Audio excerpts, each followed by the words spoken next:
Salve, salve, comunidade Vida Segura, como é que vocês estão? Mais uma vez, estava com saudades da gente estar em mais um episódio, trazendo uma boa informação, trazendo a construção de um conhecimento muito democrático, dividindo com vocês opiniões, cuidados, zelos daquilo que realmente é super importante para a gente, que é a nossa vida segura, né? Cada um com o seu conceito, cada um com o seu cuidado tradicional, seja de ordem pessoal, espiritual, física, mental, que justamente é o que nós teremos aqui hoje, falando muito de saúde mental. Mas, antes da gente entrar propriamente e apresentar as nossas convidadas, eu quero muito agradecer a companhia realmente de vocês. A nossa comunidade vem crescendo aos poucos e isso daí me engrandece até, porque o investimento que a gente faz, em especial o cuidado que a gente tem para convidar pessoas que possam compartilhar, dividir um pouco daquilo que a gente tem como experiência de vida, experiência profissional, isso daí é a nossa missão, né? Então, a gente estava até conversando um pouco antes de começar a gravar aqui, falando um pouco da missão, né, que a gente tem na vida e muito mais do que essa nossa forma de comunicação é o orgulho, né, é o prazer de saber que a gente cuida de pessoas, de vida, de patrimônio, daquilo que é alheio. Isso daí é o que a gente tem aí como nosso legado. E, sem mais delongas, né, eu tenho que destacar também a presença das nossas convidadas hoje e que vocês vão saber o porquê que tão garbo e elegância nos traz aqui para a gente poder falar um pouquinho do que vai trilhar algumas avenidas aí do direito, da psicologia, dos cuidados, em especial a interseção que gera um cuidado destacado, até porque a gente vai ser o nosso tema aqui, a gente está, o Brasil funciona muito através de leis, mas antes de ser algo compulsório, a gente tem a iniciativa de dar a cada um a sua contribuição, né? E aí a gente está às vésperas aí da NR01, que inclusive pauta de forma compulsória muitos cuidados com as empresas, e aí através desse arcabouço a gente trouxe duas pessoas que são especialistas em assuntos tanto da área da psicologia como da área do direito, que são pessoas que vão realmente surpreender a nossa comunidade. Eu vou começar com a doutora Thaís Brasil, advogada sócia no escritório Brasil e Souza, professora de Direito, mestranda em Direito pela UFMT, vice-presidente da Caixa de Assistência da nossa Ordem dos Advogados, foi vice-presidente da ESA, Escola Superior de Advocacia, e vice-presidente do Conjuve, e atual VP do Conselho Estadual da Mulher. Fui. Por favor, doutora Thaís Brasil, eu já vou... Aliás, vou pedir a permissão para já fazer a apresentação também da doutora Débora, psicóloga graduada pela Universidade de Várzea Grande, Univag, pós-graduanda em prática baseada em evidências pelo INPBE, também formada em Direito pela Universidade de Cuiabá, com especialização em Direito Registral e Notarial. 8 anos de experiência como registradora substituta no cartório de registro de imóveis da comarca de Poxoréu.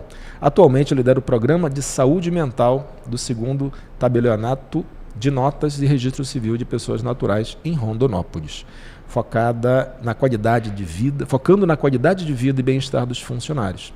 É cofundadora do projeto Escuta Legal, em parceria com a OAB Mato Grosso, para apoiar a saúde mental de advogados no Mato Grosso. Seu trabalho é guiado pela prática baseada em evidências, unindo conhecimento de psicologia, experiência clínica e contexto individual de cada pessoa. Doutora, muito, muito bem-vindas vocês. Eu vou pedir para que, depois dessa apresentação, vocês também reforcem esse breve currículo de cada uma. Doutora Thaís, começando por você, por favor, seja bem-vinda. Muito obrigada. Obrigada pela oportunidade, para mim é uma alegria e uma honra imensa poder, com certeza, aprender mais um pouco hoje aqui com vocês. Bom, eu sou a Thaís, sou advogada, sempre falo, sou advogada por opção, é uma profissão que muito me honra, me orgulha, que eu escolho todos os dias e que espero poder viver sendo advogada ao longo da minha vida, podendo ajudar a vida das pessoas, facilitar a vida das pessoas, reduzir alguns conflitos e, enfim, poder proporcionar uma vida melhor através do meu trabalho, da minha profissão e junto com a advocacia, também hoje buscando trazer melhorias para os colegas, né? Hoje, agora, neste momento, através da Caixa de Assistência, que tem essa característica de ser um braço da OAB, que pensa no lazer, na saúde, né, na seguridade atrelada à vida da advocacia, na saúde mental.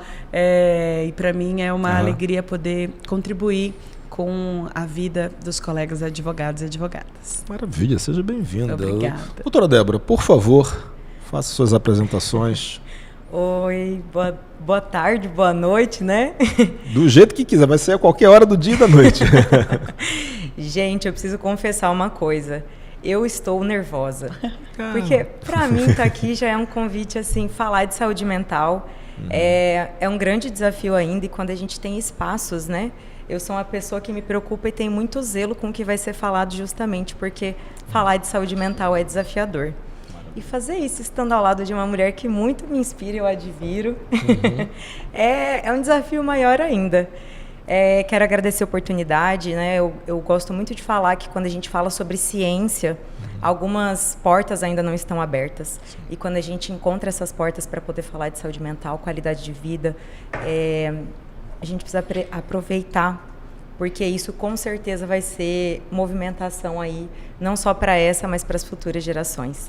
Que maravilha. Então, estou muito contente, tenho certeza que hoje vai ser de muita construção aqui.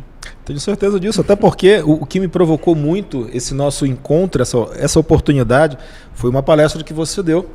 Né? Claro que Thaís também estava lá no dia da homenagem aos jovens advogados, né?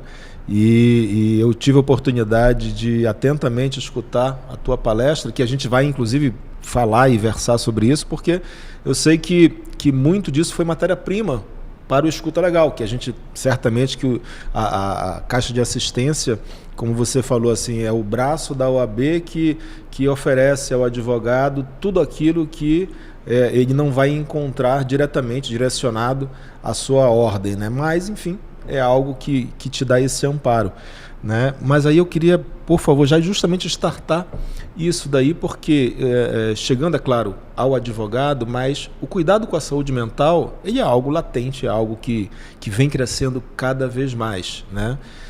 Fala um pouco pela tua experiência enquanto psicóloga, enquanto clínica, o que é esse crescimento e o que gera um cuidado derivativo ao que está já acontecendo e que certamente vai crescer.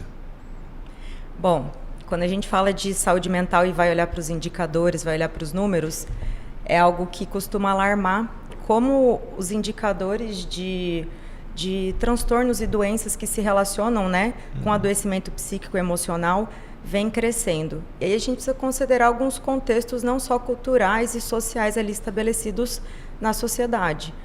Eu acho que um marco ali para você entender essa grande explosão são os efeitos da pandemia, né? Então a gente costuma falar na saúde mental que agora que a gente está começando a visualizar os impactos ali do que aconteceu, muitas pessoas estão ainda processando e tentando entender como elas se veem nesse pós-cenário, de precisar ressignificar seus lares, suas vidas, os seus contextos como um todo. Mas a gente também precisa entender que a pandemia, ela movimentou a área da saúde como um todo, para entender que conseguiu visualizar que não estava preparado ali para lidar com um todo. E conseguiu entender que a saúde mental precisava, sim, desde antes, mas não é algo tão fácil, porque a psicologia no Brasil é muito recente, por exemplo, entender que a saúde mental ela não está separada da saúde física, né? Somos seres únicos, seres integrais. Então, quando a gente olha para esse cenário achando que são cenários distintos, vem uma pandemia e mostra que não é bem assim. E aí agora a gente está tentando entender o que aconteceu e o que a gente vai fazer com essa nova descoberta. É mais ou menos assim, ok, eu descobri como a saúde mental é importante e o que eu vou fazer com isso? Nessa direção, a área da saúde precisou se especializar.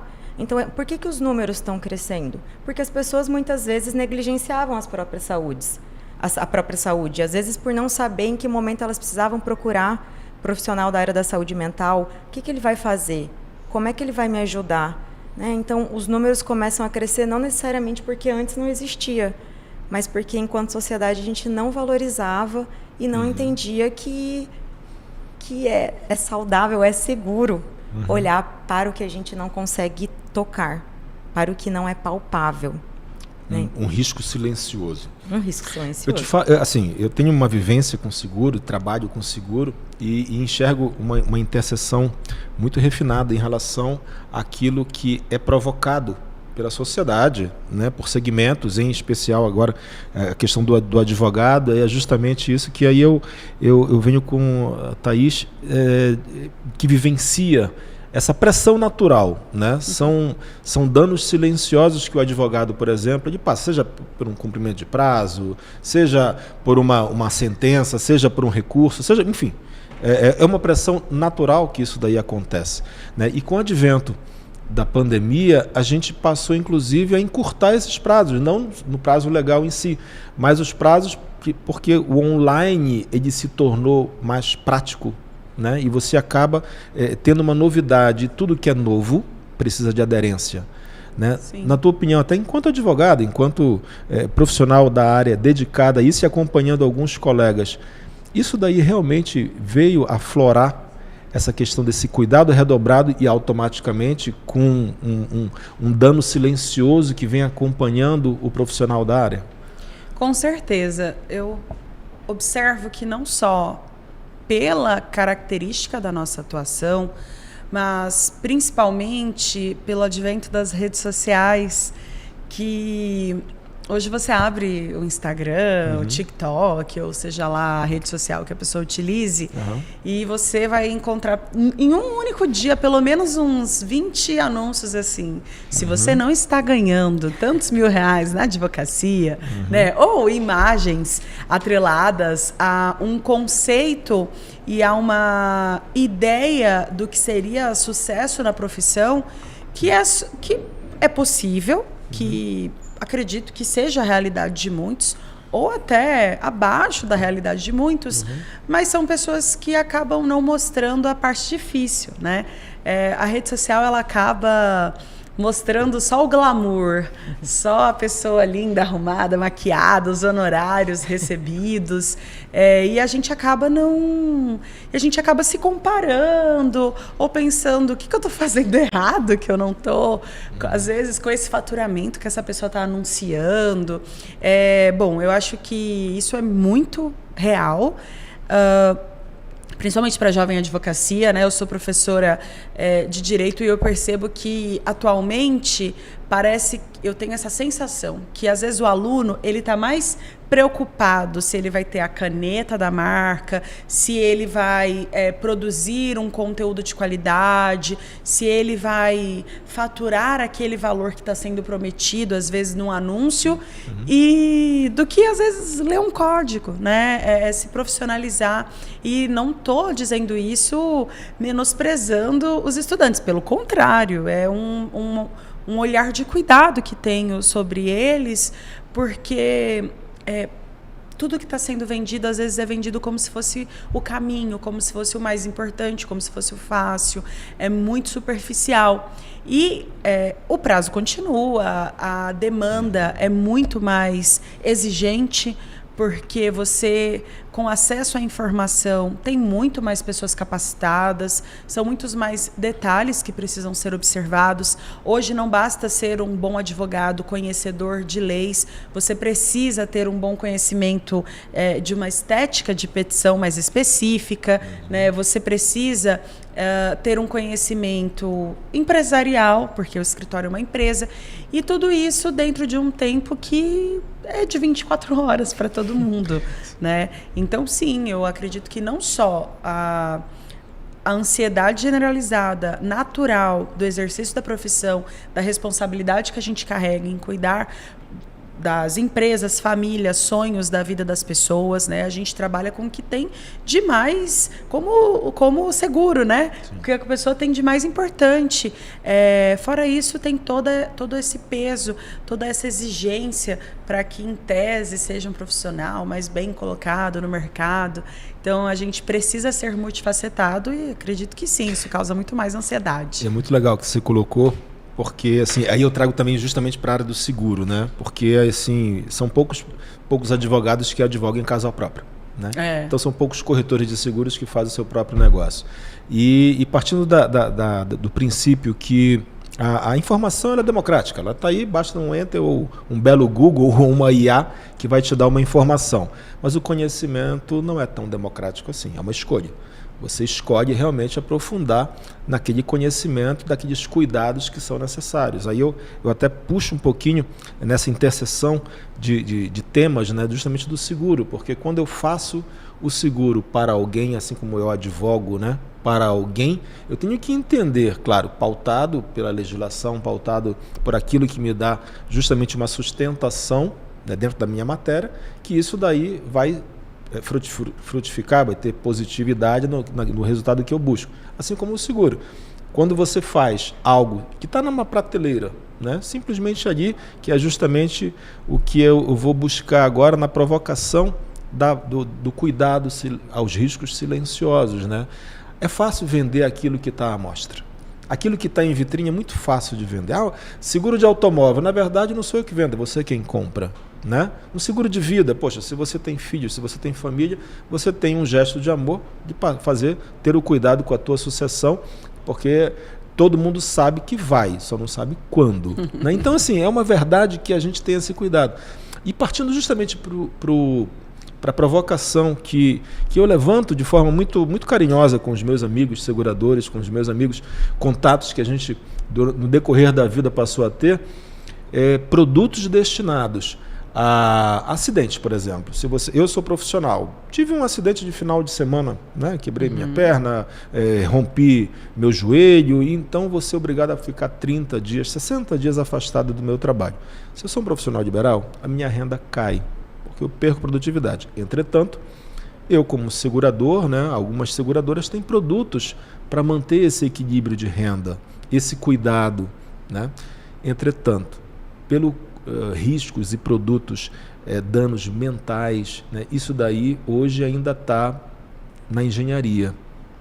Aí eu pergunto justamente para a psicóloga, né, o teu acompanhamento de afastamento de trabalho, da função, do laboral, isso daí tem acontecido já, esses afastamentos necessários, inclusive de ordem compulsória, né? Que aí, abre aspas, a palavra é minha. Muitas vezes ainda é considerada frescura. Frescura, isso daí é frescura. É frescura emocional, né, que falam. E as pessoas ainda não conseguem realmente dividir o que é um cuidado necessário do que é um excesso. Vai Corinthians, perdeu. Eu fiquei triste, estou em depressão. Ainda existe muito disso? Fala um pouquinho da tua vivência nesse contexto do que é um cuidado real, né, para um fato que já está acontecendo e um risco que é iminente, que tende a aumentar. Realmente foi uma provocação, né? Essa era a ideia? Super, obrigado pelo alvo. Atingi. Atingiu.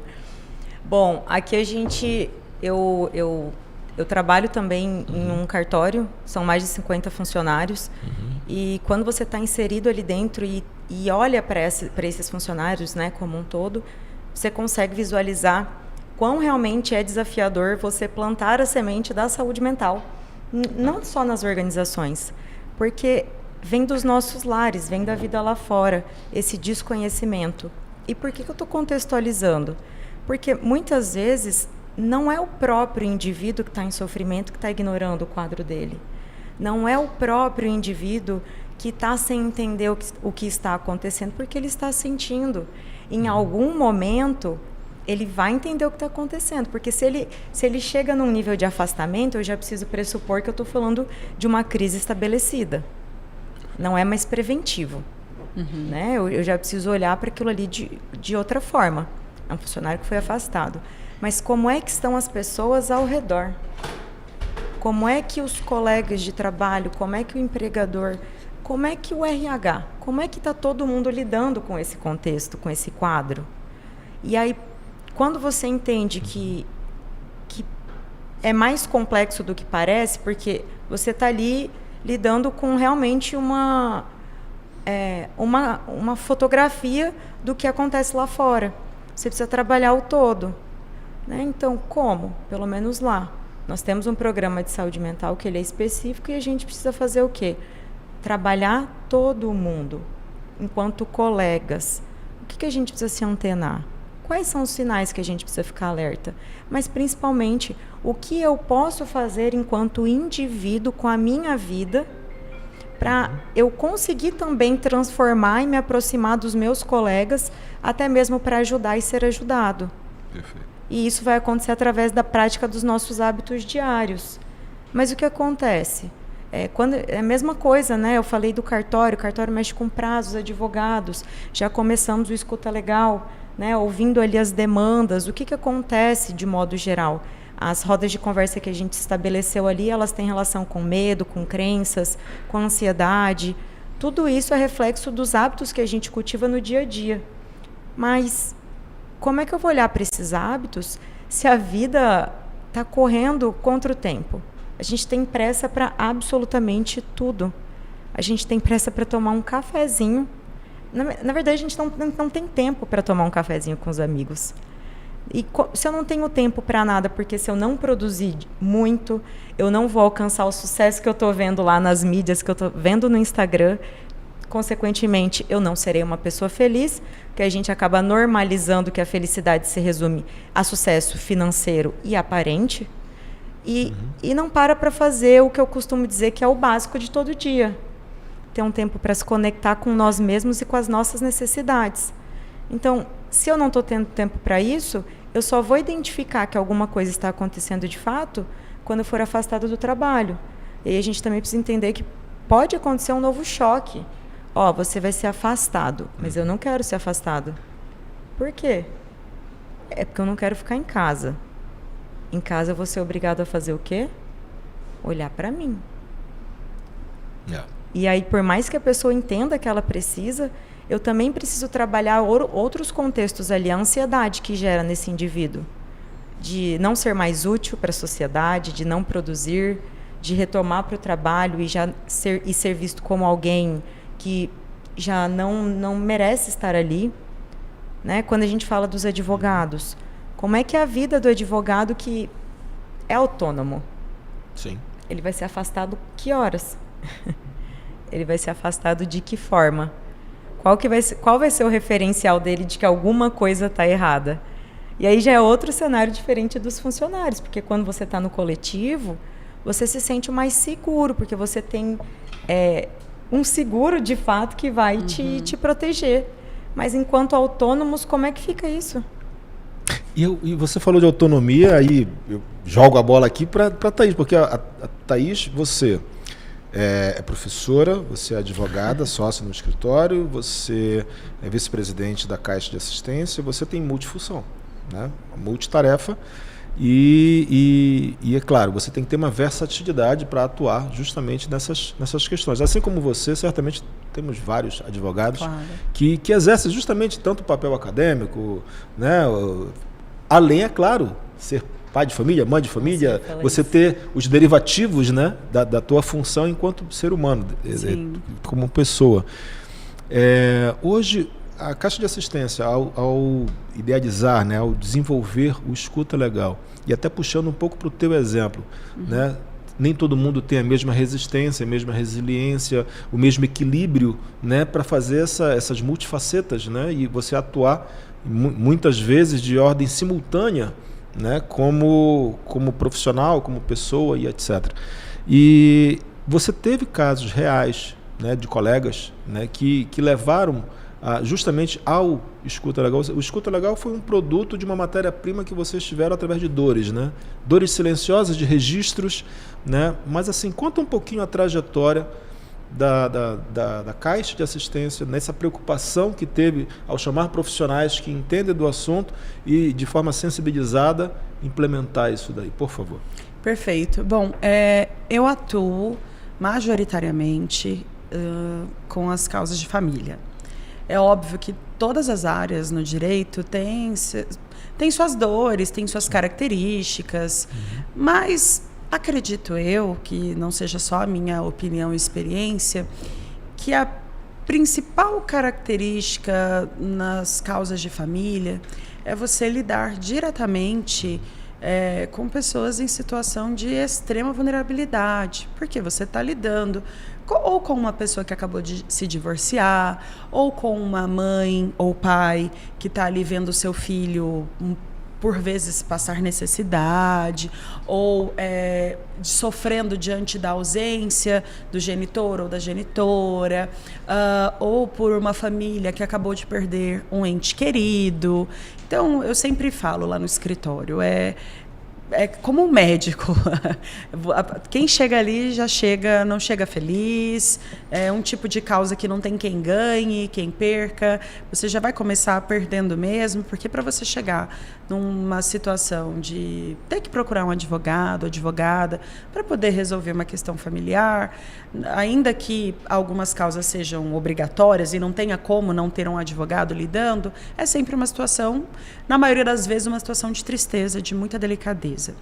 E a gente precisa ter o olhar técnico, porque nós estamos sendo contratados para lidar com aquilo tecnicamente, mas não tem como você não lidar com aquele ser humano com empatia, com cuidado, com atenção.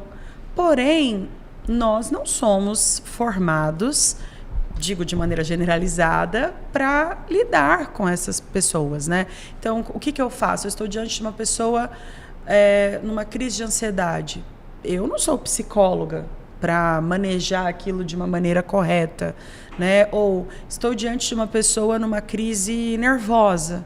Às vezes sou eu quem dou a notícia, às vezes, que não é o que a pessoa está esperando, que vai frustrar, que vai emocionar, que vai revoltar. E aí? E como também a gente lida com a percepção que o cliente não tem, e não que tenha que ter, que não somos nós o culpados daquilo. Existe uma teoria, né, que se chama teoria de Karpman, que é um triângulo. Existe um salvador, que costuma ser o advogado, a vítima e o algoz, né? Aquela pessoa que é quem está causando aquela dor. E os clientes, muitas vezes, enxergam na gente a solução da sua vida, e nós não somos. E nem temos que ser. Nós vamos oferecer o melhor trabalho possível, atualizado, né, enfim, observando tudo, que não necessariamente será capaz de alcançar o que a pessoa deseja. Primeiro, porque às vezes o desejo é impossível, ou porque às vezes não depende só da gente, depende de muitos fatores.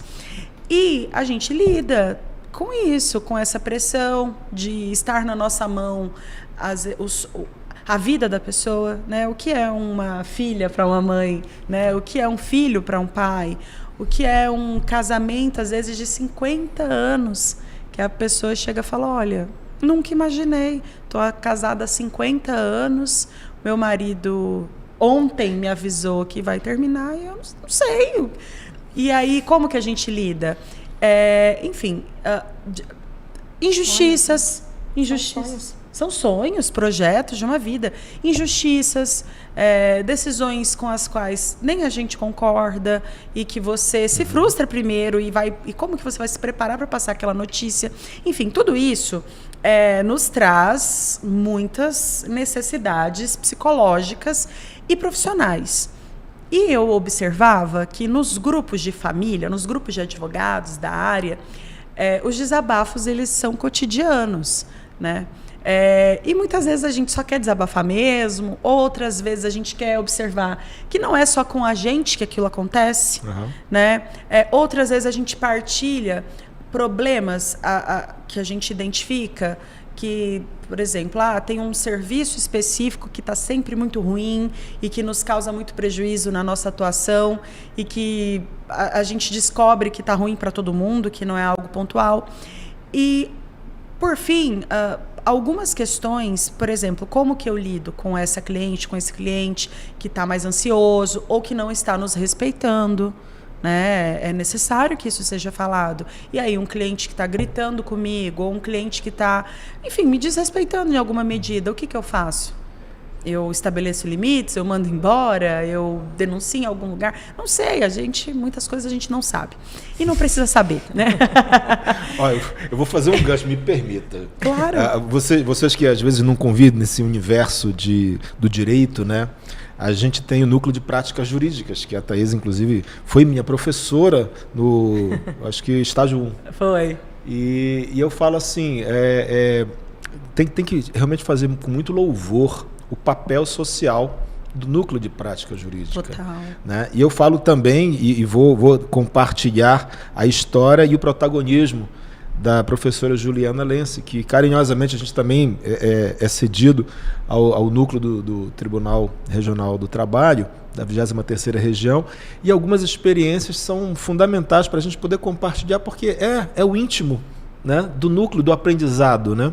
Em algumas situações, você falou em vulnerabilidade. Total. É inevitável a gente não se envolver com a emoção de quem está te suplicando uma ajuda.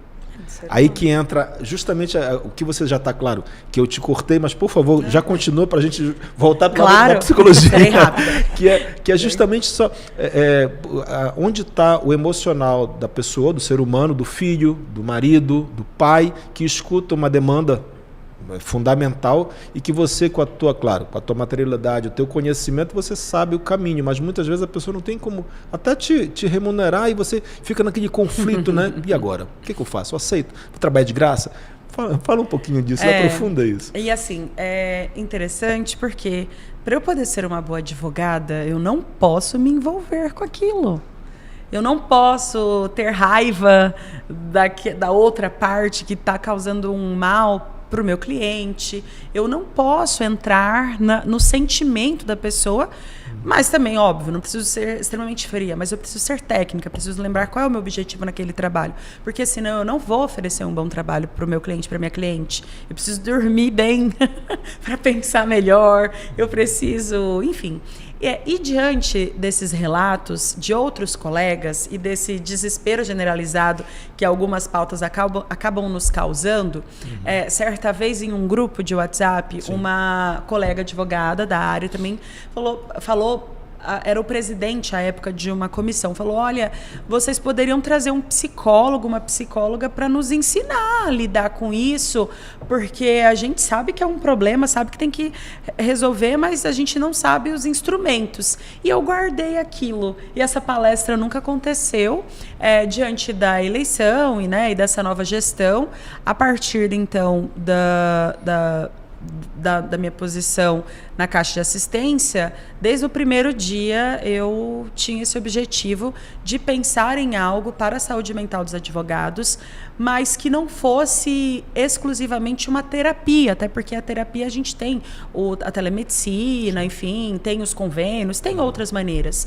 E aí, ao conversar com a doutora Débora, que foi quando ela nos explicou que nem todo mundo está preparado ou afim ou com tempo e disposição para fazer a sua terapia particular, mas eu tinha uma outra dor, uma noção que era: às vezes, na minha terapia, eu quero falar da minha vida pessoal, eu quero pensar nas minhas questões, e às vezes eu não quero gastar o tempo da minha terapia para falar: olha, saiu uma decisão nos embargos de declaração que eu acredito que, por mais maravilhosa que a minha psicóloga seja, ela não sabe o que é aquilo. Ela vai ficar loading. O que é isso, né? E a doutora Débora, além de psicóloga, como também é advogada, foi uma pessoa que eu compartilhei esse desejo, essa intenção de imediato, que nos deu uma aula sobre diversas possibilidades, e todos nós juntos criamos, pensamos nesse projeto que ele pensa nas dores da advocacia especificamente. O escuta legal não é para falar se a pessoa está divorciando, se o advogado está com um problema específico na sua vida particular. Ele é focado nessas dores do exercício da advocacia, que não são dores, são realidades que a gente pode se aprimorar para que o advogado tenha mais qualidade de vida, saúde de vida, mas também saiba lidar melhor com todos esses desafios e que cada área tem a sua, né? Eu digo sempre assim, quando a gente tem o hábito de fazer um checklist, né? O piloto, por exemplo, tudo que antecede um voo, né? Ao decolar, ele faz o checklist. Normalmente são 80 itens que ele vai verificando. Sim. Se está aqui, enfim, todos os pontos necessários para até aquilo mesmo que ele sabe que está bem, ele pergunta e ele compartilha com alguém, que normalmente é o copiloto, ele compartilha esse checklist. Aí vem outro alvo. Doutora Débora. Assim, normalmente, assim, esses cuidados que a gente tem, o checklist, que é justamente aquele... Vou até fazer o trocadilho do espaço seguro entre a psicóloga e eu como um paciente e admirador das terapias, eu sempre tenho a vontade de perguntar para a minha psicóloga, o que você acha? Ela nunca me responde nada. Ela diz assim, mas não interessa o que eu acho. Para você, que você entende justamente os dois universos, né? O checklist necessário para os cuidados que antecedem algo que você tem a praticidade. Uma coisa é você ter o amigo de mesa de bar, de um coffee, e outra é você ter realmente o espaço dividido com um profissional que é dedicado, focado a soluções daquilo que muitas vezes está dentro de você, né? Aí fala um pouco justamente dando essa continuidade e com esse contexto daquilo que você enxergou como oportunidade, né, de justamente fortalecer essa intenção, esse cuidado, mas na prática da psicologia. Bom, vocês lembram que eu falei ali no início que a gente precisa considerar que somos um ser único? Sim. Uhum. Então, quando eu digo isso, eu estou dizendo mais ou menos assim. Eu preciso dar atenção para práticas que vão me ajudar no meu contexto profissional, ali no contexto da advocacia, mas não tem como eu olhar só para isso, porque dificilmente a questãozinha vai ser única e exclusiva ali daquele contexto. Como assim? Primeiro que a gente precisa falar, checklist? Ok. Hábitos diários, como é que tá? Uhum. Não estou olhando para mim, não estou conseguindo me cuidar. Como é que eu vou estar ali na advocacia? Como é que eu vou estar no meu trabalho? Certo. Não estou legal, né? Porque eu só estou focando aqui. Então tá bom, o que a gente consegue fazer? Não sei. Então primeiro vamos identificar qual que é o problema, o que incomoda. Qual é o contexto que te parece mais desafiador? E aí vou puxar sempre para o escuta legal, porque quando a gente foi ali conversar, né, e trazer essa ideia de nem todo mundo está preparado para a sessão individual, é entender que isso conversa com a ideia de que o que é saúde mental? Porque ela é invisível, a gente volta para o ponto de partida ali da conversa. E quando eu vou para um grupo, no estilo roda de conversa, eu consigo identificar que eu não sou a única pessoa. Uhum. E aí é como se diretamente e indiretamente eu me sentisse parte de um movimento, eu me sentisse pertencente. E eu entendesse aquilo que a doutora Thaís falou nos grupos que acontecia nos grupos de WhatsApp. Não sou a única pessoa que passa por isso. Uhum. Embora é muito importante a gente também ser aqui muito cauteloso em dizer que, por mais que as sensações sejam próximas, cada pessoa tem uma percepção, uma vivência, uma cultura ali que vive, que precisa ser considerada. Eu preciso considerar a individualidade dessas pessoas. E isso é muito, muito desafiador, porque eu volto para a tecla das mídias sociais. A gente fica procurando fórmula mágica em absolutamente tudo. Porque quando eu trago isso para a área do campo das emoções e dos pensamentos, é muito desafiador eu precisar olhar para mim. Porque aí talvez eu vá ter que adentrar em campos que são muito dolorosos. E será que eu tenho tempo para isso? Será que eu vou conseguir adentrar nessas questões e sair desse sofrimento? E se eu não conseguir? Aí a gente cai na sensação oposta. Eu não estou sendo sucesso, eu fui olhar ali para buscar o meu sucesso, mas de repente eu estou me sentindo um fracasso. Então, quando a gente vem com a proposta de grupo, a primeira coisa é essa ideia de pertencimento. Eu não sou único. Mas como é que eu vou olhar para a minha individualidade dentro desse contexto coletivo? E a ideia é essa. Até mesmo porque pode ser que a minha individualidade não esteja preparada, não tenha ali... a gente chama isso na psicologia, né? Na TCC de repertório comportamental, que são todas as maneiras que a gente reage às às situações que a gente vive no dia a dia. E o repertório comportamental é mais ou menos assim, eu preciso viver para reagir, para depois entender se eu faria diferente ou não, e na próxima vez, ou ensaiando isso mentalmente, eu aumentar o meu repertório. Isso é estratégia, isso é técnica, isso pode ser feito, isso é o que a gente faz no consultório individual. Levar isso para grupos é usar e partilhar de vários repertórios comportamentais, digamos assim, para você pegar, por exemplo, a doutora Thaís vem e traz uma experiência dela. Talvez eu não vivi a mesma situação, mas eu me identifico com os valores que ela tá trazendo na fala dela. Ou eu não me identifico e eu começo a construir o famoso autoconhecimento e entender o que faz sentido para mim. Porque é através desse autoconhecimento que eu vou me fortalecer, me consolidar enquanto indivíduo no mundo. E aí eu vou poder levar isso para a minha carreira profissional e assim como para a minha vida pessoal. Toda vez eu vou voltar nisso, não dá para separar. A gente precisa colocar isso dentro das nossas cabecinhas. Sim. E é um desafio muito grande ainda. Sim. O que eu faço? Por onde eu começo? Ok, a primeira coisa é identificando o nosso desconforto. O que está me incomodando de fato? Uhum. Né? É um desconforto. E quando você coloca assim, a angústia, a dor é coletiva, mas a solução é individual. Né? Até você provocou a questão da rede social. Quando você, muitas vezes no seu íntimo de buscar respostas, você encontra uma referência de um advogado super bem sucedido, no seu jatinho, no seu charutão e etc e tal, enfim. Mas aí você se pergunta, eu sou um inútil, né? Eu não consigo, além de não ter resultados, eu jamais serei igual. Né? Aí você, e até você colocou né? Se eu fosse, se eu conseguisse, se eu buscar, é uma conjunção atrapalhativa. Eu aprendi isso daí com um jovem senhor que não tinha nem o ensino médio por completo. Ele fala assim, olha, toda vez que você coloca um se na sua vida, você se limita. Uhum. É uma crença limitante. Faça e reconheça os seus limites, inclusive os limites intelectuais. Né? Porque você também tem que ter a humildade intelectual de saber até onde você pode ir e onde você está e qual o apetite de solução que você vai ter. Né? Então, assim, é algo que você coroou o nosso bate-papo e a gente percebe que o tempo voa, né, Jean?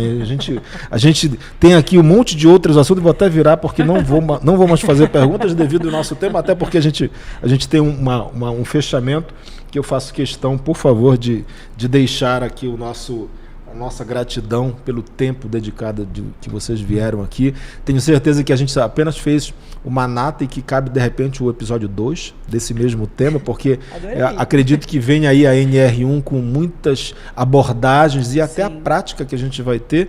E eu falo isso daí porque eu vivencio isso em grandes empresas. E quando eu falo grandes empresas, na minha visão, é uma empresa de 2 funcionários, uma empresa de 5, 10 mil funcionários, porque as dificuldades são individuais. Né? E muitas vezes você contribui com a empresa, com uma gerência de RH, com uma diretoria de pessoas, dizendo assim, olha, eu escutei uma pessoa falando, a prática, a vivência foi essa, e ela tem realmente a curiosidade de ir lá e conhecer um pouco mais disso daí. E eu acho que a gente conseguiu atingir justamente esse lado mais refinado da boa informação. E aqui a gente tem um gesto de gratidão, que a gente traz o nosso totem de convidados, somente os convidados, a nossa caneca que vocês usufruíram, o nosso mimo da sorte, que isso é mais do que sorte, é uma luz que engrandece a sua presença. E o maior símbolo de cobertura que o seguro oferece é o boné. Eu sei que para as mulheres pouco usam, ou quando usam, mas isso daí para nós ou é em forma de guarda-chuva ou em forma de boné. Como o guarda-chuva seria complicado abrir aqui, a gente trouxe... Na nossa cidade é mais do que útil. A gente trouxe um boné que simboliza de forma, uma metáfora muito direta, você está coberto, você está amparado. Com certeza, desfilarei pelo Parque Mãe Bonifácia com esta... maravilhosa. Tá vendo? Segurança solar. Eu amo o boné. Doutora Débora, por favor, obrigada, também. Gente, a sua coisa mais linda. O totem que a gente Guarda a caneca, que certamente a mensagem que fica de hidratação, hidrate-se para ter uma vida segura, com certeza. Eu ia fazer isso, falar isso. Tem uma pessoa que eu sigo no Instagram que ela sempre escreve assim, hidrate-se, eu me preocupo com você. E realmente, está aqui, ó, hidrate-se, eu me preocupo com você. E o boné eu amei, favor, porque eu corro. Símbolo, que maravilha. Próxima corrida vai ser a minha Ultramacho, a quinta do ano, fechar o ano. Vou com o meu bonezinho, viu, Marcelo? Por favor. Vou marcar. Algumas corridas a gente entra como apoiador, enfim, inclusive a corrida do BOP, a corrida do Quarto Bravo. Legal. A gente ano faz que vem o seguro temos a corrida do advogado. Por favor, vamos me chame. Te procurar. Me chame, que faço questão de chegar lá. Todos os advogados estão segurados aqui, enfim, mas esse é a nossa missão. E para a gente encerrar nosso episódio especial, eu queria poder, né, encerrar falando, por favor, doutora Thaís, o que seria uma vida segura para a doutora Thaís Brasil? Bom, pergunta difícil, mas a única resposta que vem à minha cabeça, uma vida segura para mim é uma vida em que nós possamos ser leais e fiéis aos nossos princípios, de maneira generalizada, independentemente do que o outro acha, do que o outro pensa, do que o outro faz. Se todo mundo está fazendo o oposto, se todo mundo pensa o oposto, eu acredito que quando a gente não se trai e não trai os nossos objetivos e desejos, a gente pode viver em paz, dormir em paz, acordar em paz. E isso para mim é uma vida segura, é uma vida com tranquilidade. Obviamente, as outras questões a gente contrata uma boa corretora, um bom advogado, uma boa psicóloga, mas de nada adianta bons profissionais se a gente não está alinhado com os nossos princípios e objetivos. Que maravilha! Você, doutora Débora, por favor, fale seu conceito de uma vida segura para a doutora Débora. Eu caminho mais ou menos nessa direção, mas para mim, vida segura... Geralmente a gente fala de segurança, a gente está querendo falar de ausência de risco, né? Para mim, na verdade, eu não foco na ausência de risco, mas sim na presença do autocuidado. Eu acho que quando você consegue olhar para si, olhar para sua alimentação, olhar para sua movimentação física, olhar para sua saúde mental, olhar para as pessoas que você ama, que você se preocupa, poder nutrir boas relações, fazer o que você ama, e aqui eu não estou romantizando, né? Quando a gente trilha aí o autoconhecimento, a gente começa a se conectar com os nossos valores. E não necessariamente eu preciso estar exatamente no lugar que eu sonhei a vida inteira. Mas quando eu sigo os meus valores e o meu propósito, eu tenho uma vida mais segura, segura para ser eu mesma. É isso que eu prego. Maravilha. Maravilhosa. Doutoras, muitíssimo obrigado. Fica aqui uma gratidão. Realmente, eu acho que a comunidade já sabe que eu sou estudante de Direito.